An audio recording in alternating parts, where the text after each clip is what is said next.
gentle hand sounds. And I'm just gonna be rambling while I do this. I'm gonna talk about whatever comes to mind. Doesn't really matter what I'm gonna talk about. Doesn't really matter what I'm gonna say. Because this video is all about the hand sounds.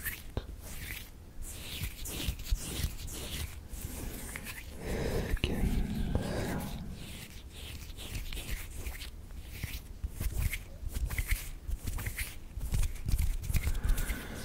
And that's all there is to it.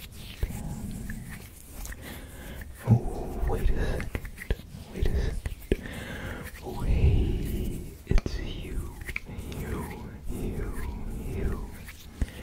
And it's me, Big Hawk ASMR. And let's continue with these skin sounds. Now I'm starting off with dry hands. This is what I always do. I start with my hands dry until I hit a wall. Until I hit a point where I just feel like I can't get good sounds out of my dry hands. Then I'll switch over to oiled hands.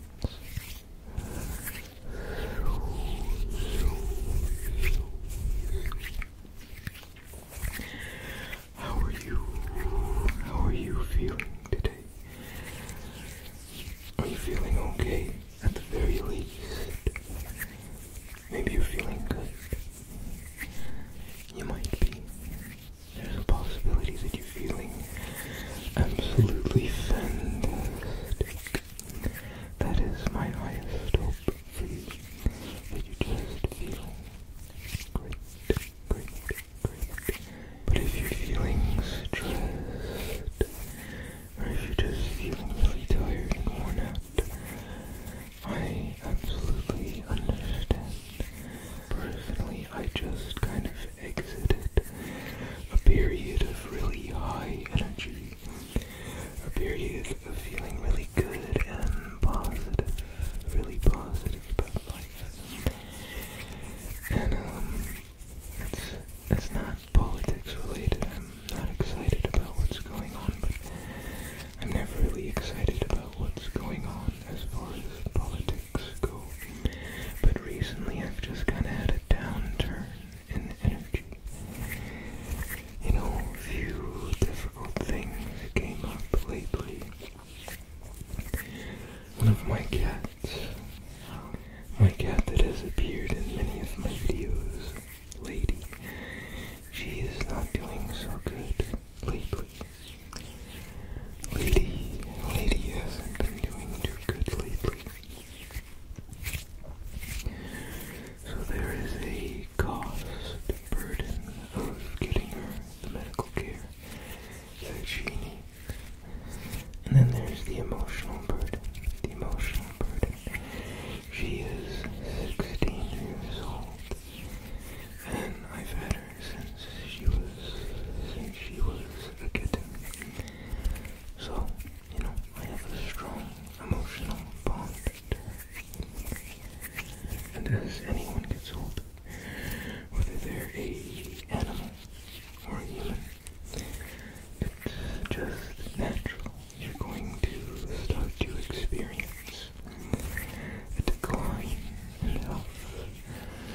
And she's been going through quite a bit of that lately, and it's difficult. But again, it's a part of the deal. It's a part of being here on Earth. Everything is subject to the effects of time. You know, everything's on a time limit. And that doesn't have to be a bad thing. It's simply the thing.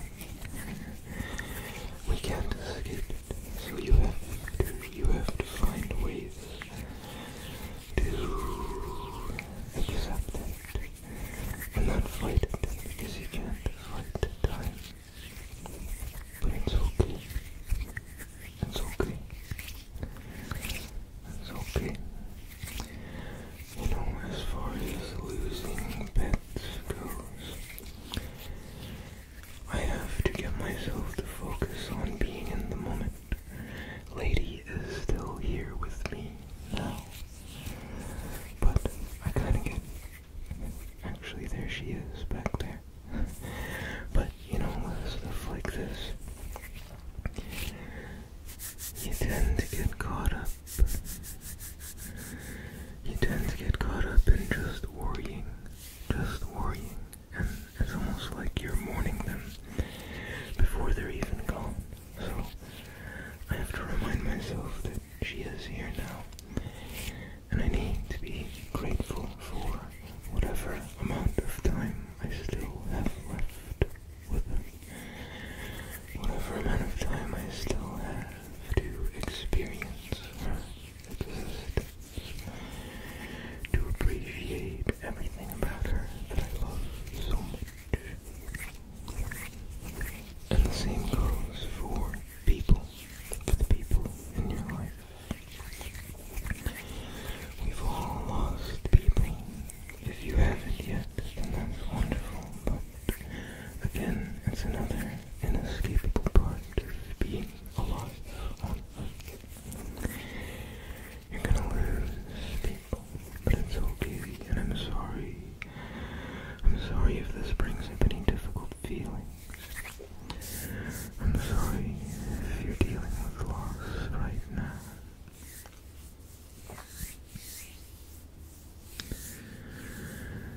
But again, we all will.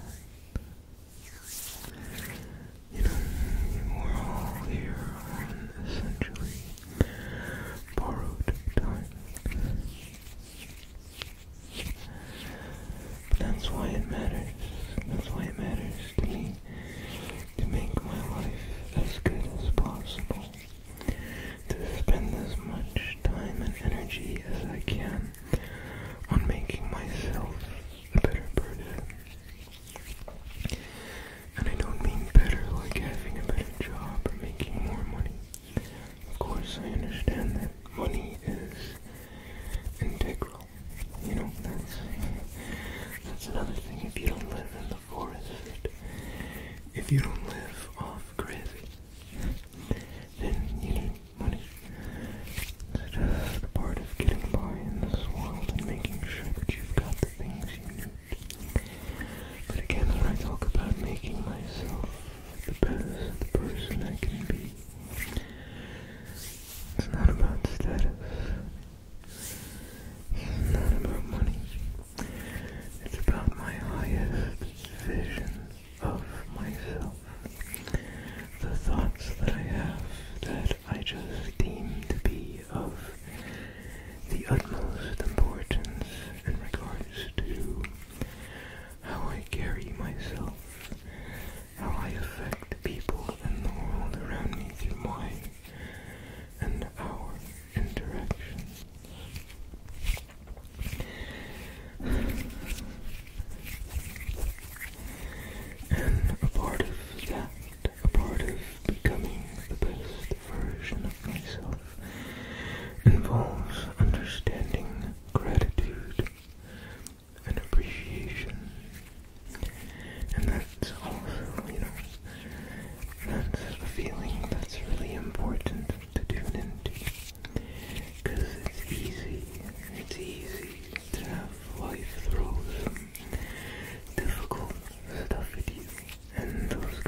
isn't something that is chasing us or out to get us.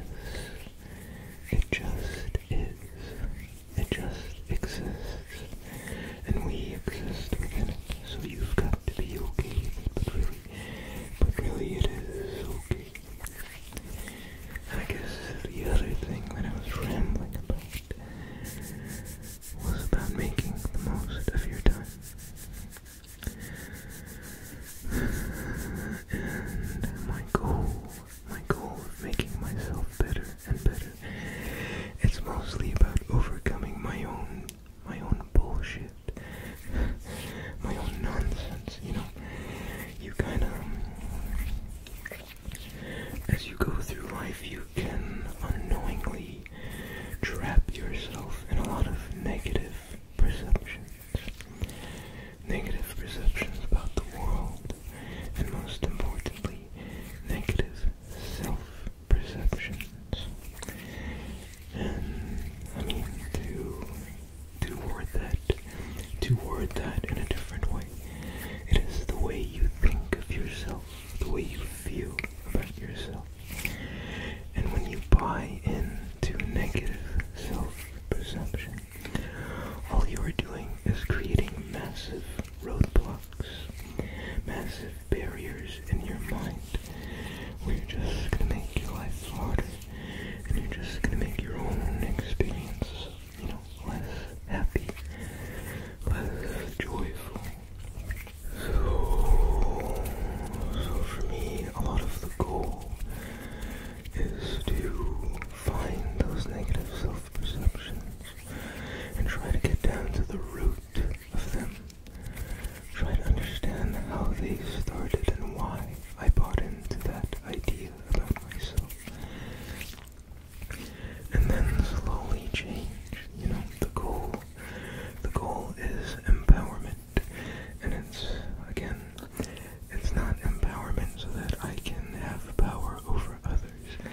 It's self-empowerment so that I can take the best care of myself, which then leads me to be the happiest that I can be, which then leads me to being able to be just the nicest, most caring and friendly person that I can be, you know, in regards to others, that I can be out there in the world. And that's the goal for me with my short amount of time here on Earth.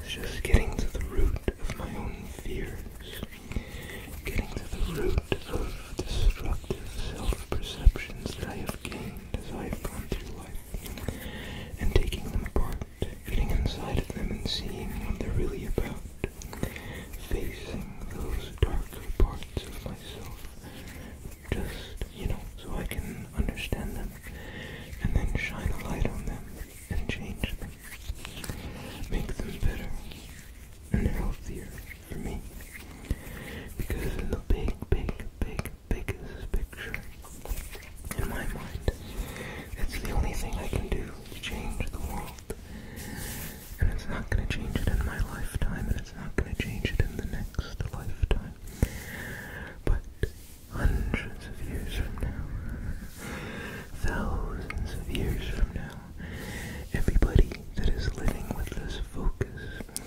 will have had a positive effect on the world. And I'm not trying to put myself in some special group. I'm not trying to be some kind of good vibes elitist. I fail at this shit all the time. I fail constantly at spreading the good vibes and being really friendly. You know, sometimes I get stuck in some really dumb, angry thoughts, and I have a lot of expectations from the people around me, you know, people at work, people out in the world. I have a lot of expectations for kindness, consideration, and respect. And sometimes, well, maybe in some places, I feel like there is less and less of that. People are just so about their own self that they don't seem to be considering everybody else around. To me, it's like mental sickness that's infecting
fear, self-preservation, and greed.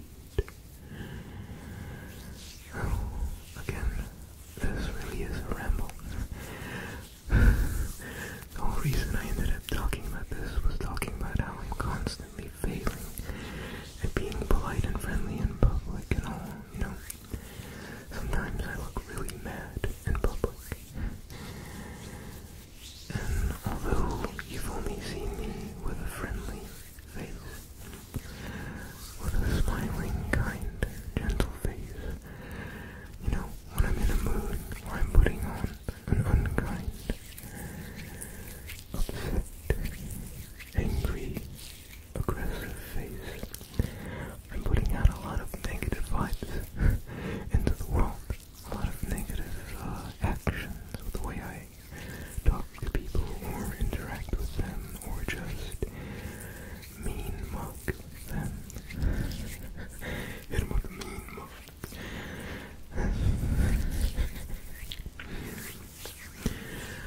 Also, as you can hear, I've switched to oil. I think my hands are being extremely uncooperative and dry form. But back to the topic. When I fail at being kind and friendly in public, I can't fall into a mental rut and start beating myself up for it. I just acknowledge what I did and recognize that it was stupid or rude or selfish, and then just try to retrain my focus on the positive side, on the good side, on being kind and considerate and friendly, and not having a nasty screw face, not acting like that out in the world, because that ain't no good. It's not good for me, and it's not good for anybody that I'm interacting with.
having